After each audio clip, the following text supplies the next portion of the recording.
Welcome to my channel. आज हम science का एक टॉपिक पढ़ेंगे। साइंस का टॉपिक है धातु और अधातु के बारे में पढ़ेंगे। और देखो सबसे पहले धातुओं के बारे में पढ़ेंगे। देखो आवर्त सारणी, आवर्त सारणी के अंदर 7 आवर्त और मतलब वर्ग कितने होते हैं? 18 होते हैं। आवर्त सारणी कुछ ऐसी होती है जिसमें 4 ब्लॉक होते हैं। पहला ब्लॉक होता है एस ब्लॉक, दूसरा होता है पी ब्लॉक, तीसरा डी ब्लॉक और चौथा एफ ब्लॉक होते हैं। मतलब 4 ब्लॉक होते हैं, एस, पी, डी और एफ होता है। इसमें से है ना मतलब इन चारों ब्लॉक्स के अंदर धातु होती है। चारों ब्लॉक में कौन होती है? धातु होती है। अब देखो पी ब्लॉक है ना, इस पी ब्लॉक के अंदर ऐसे सीढ़ी नुमा मतलब उपधातु होती है इस सीढ़ी के ऊपर। ये जो सीढ़ी है ना, इस सीढ़ी के इस तरफ जो भी है ना वो सब क्या है? धातु है। इस सीढ़ी के ऊपर होती है उपधातु है और इस सीढ़ी के इस तरफ होती है अधातु होती है। तो देखो धातु मतलब जो पी ब्लॉक है ना, इसमें धातु भी होती है, उपधातु भी होती है और अधातु भी होती है। तीनों किस ब्लॉक में होती है? पी ब्लॉक के अंदर होती है। लेकिन अभी हम धातु के बारे में पढ़ेंगे तो धातु कौन-कौन से ब्लॉक में होती है? एस ब्लॉक में भी होती है, इस पी में भी हो जाएगी, सीढ़ी की इस तरफ, इस डी के अंदर भी होगी और एफ में भी होगी। यानी इन सब ब्लॉक्स में कौन होती है? धातु होती है। और धातु में कौन-कौन आते हैं? तो जो अपन जो जानते हैं, कौन किस-किस के बारे में जानते हैं? लोहा हो गया, जिसको Fe से व्यक्त करते हैं। सोना Au होता है, चांदी Ag, तांबा जिसको अपन कॉपर बोलते हैं Cu, एल्यूमीनियम यानी Al, ये सब किसके अंदर आते हैं? धातुओं के अंदर आती है। आज हम धातुओं के गुणधर्म के बारे में पढ़ेंगे कि धातुओं के गुणधर्म क्या-क्या होते हैं। तो देखो धातु जिसको अपन क्या बोलते हैं? मेटल कहते हैं। ये किस-किस ब्लॉक में आती है? ये S, P, D, F block में आती है। इन सारे ब्लॉक्स में आती है। आवर्त सारणी के सभी ब्लॉक्स के अंदर आती है ये। धातु एक ऐसी होती है, चमकीली होती है। जैसे सोना और चांदी तो जानते ही हैं अपन।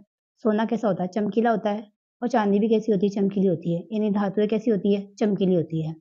और धातुएँ ठोस होती है। देखो लोहा वगैरह कैसा होता है? ठोस होता है। तो धातुएँ अधिकतर धातुएँ मतलब क्या होती है? ठोस होती है। इसमें अपवाद है। अपवाद कौन है इसके अंदर? इसमें अपवाद है मतलब मरकरी। ये मरकरी जो है ना, ये द्रव अवस्था में पाई जाती है। देखो बाकी सारी धातुएँ तो ठोस अवस्था में होती है, लेकिन मरकरी किस अवस्था में पाई जाती है? द्रव अवस्था में पाई जाती है।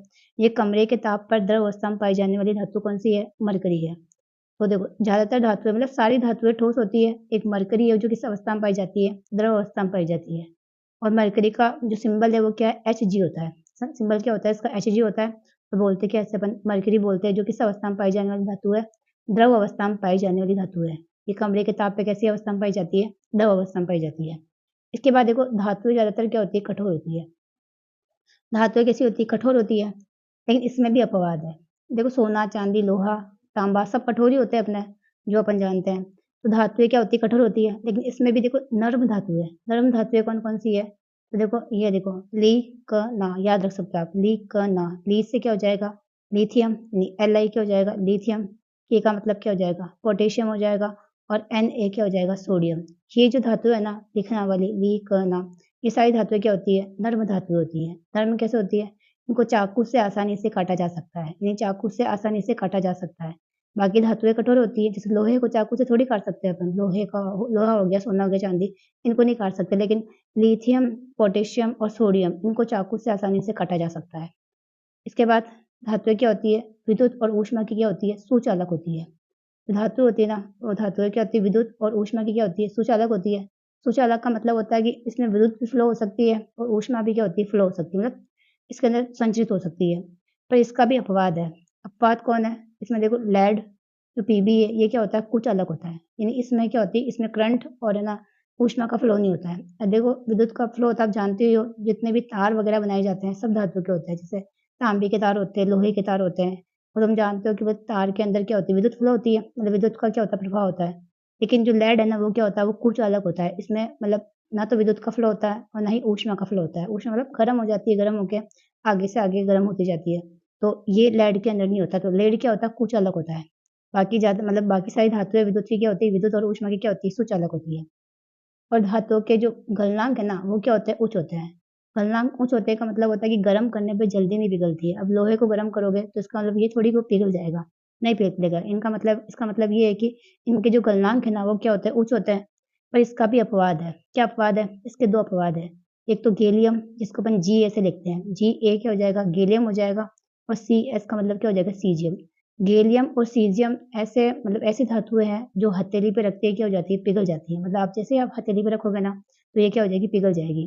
तो देखो वैसे तो धातुओं के गलनांक कैसे होते हैं? उच्च होते हैं, लेकिन ये इसके अपवाद है। अपवाद कौन-कौन से हैं? गैलियम और सीजियम है। ये क्या होता है? ये हथेली पे रखते ही क्या हो जाती है? पिघल जाती है। इसके बाद क्या है इनके क्वथनांक। क्वथनांक भी क्या होते हैं इनके? उच्च होते हैं। यानी क्वथनांक क्या होते हैं इनके? उच्च होते हैं। मतलब बहुत लेट उबलती है ये। उसके बाद है देखो धातुएँ जो होती है ना, ये इलेक्ट्रॉन त्याग कर क्या बनाती है? धन आयन बनाती है। मतलब धातु क्या करती है? इलेक्ट्रॉन त्याग देती है और इलेक्ट्रॉन त्याग कर क्या बनाती है? धन आयन बनाती है। जैसे मतलब अपन कहते हैं ना, जैसे Na है, ये सोडियम है, धातु है ये। इसने मान लो 1 इलेक्ट्रॉन त्याग दिया यहाँ से, ये इलेक्ट्रॉन त्याग दिया 1 इलेक्ट्रॉन, तो ये क्या बनाएगी? धन आयन बनाती है। धातु क्या करती है? इलेक्ट्रॉन त्याग कर क्या बनाती है? धन आयन बनाती है।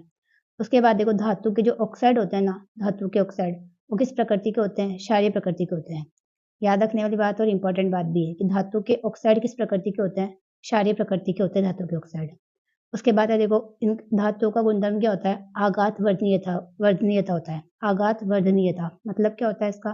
कि धातु होती है ना, उसको पीट कर अपन क्या बना सकते हैं? चादर बना सकते हैं। मतलब धातु को पीट कर अपन क्या बना सकते हैं? चादर बना सकते हैं। और सर्वाधिक जो आघात वर्धनीयता है ना, ये गुण किसके अंदर होता है? सोने में होता है। यानी सोने का जो गुण है ना, वो आघात वर्धनीयता ज़्यादा होती है। इसका मतलब जल्दी, मतलब ये ना चादर जल्दी बनाई जा सकती है। तो ये गुण ज़्यादा किसके अंदर होता है? सोने के अंदर होता है, आघात वर्धनीयता का गुण। उसके बाद है तन्यता। तन्यता का मतलब क्या है? तन्यता का मतलब है खींच कर अपन क्या बना सकते हैं? तार बना सकते हैं। खींच कर क्या बना सकते हैं? धातुओं का तार। और देखा आपने धातुओं के तार बनते हैं, तो खींच कर तार बनाया जा सकता है। और ये भी सबसे ज़्यादा किसमें होता है? सोने में होता है। यानी आघात वर्धनीयता और तन्यता का गुण सबसे ज़्यादा किस धातु में होता है? सोने के अंदर होता है सबसे ज़्यादा। और देखो इसके अंदर दे रहा अपनी मतलब एनसीईआरटी में दे रखा है कि 1 ग्राम सोने से कितना लंबा तार बना सकते हैं अपन? तो 1 ग्राम सोने से हम 2 किलोमीटर लंबा तार बना सकते हैं। ठीक है, मतलब सबसे ज़्यादा मतलब तन्यता का गुण किसके अंदर होता है? सोने के अंदर होता है। 1 ग्राम से कितना बना सकते हैं तार? 2 किलोमीटर लंबा तार बना सकते हैं। किससे? सोने से।